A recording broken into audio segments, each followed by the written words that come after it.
Welcome to zone டிஸ்அப். இன்றைக்கி என்ன சமையல்னு பார்க்கலாம். சூடான சாதம், கீரை குழம்பு, அவரைக்காய் கேரட் பொரியல், ரசம், தயிர், ஊறுகாய் தொட்டுக்காய், எலும்புச்சம்பழம், மாயிஞ்சி போட்ட ஊறுகாய், எங்கள் பேரனுக்கு பருப்பு கீரை,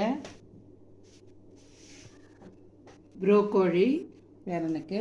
இன்றைக்கி ராகவேந்திர சுவாமியோட பிறந்தநாள், கோயிலுக்கு போயிருந்தோம். பிரசாதமாக கேசரி பஞ்சாமிர்தம், நெய். எங்கள் பெட்டுக்கு ராகி சாதம், கேரட் அவரைக்காய், தயிர்.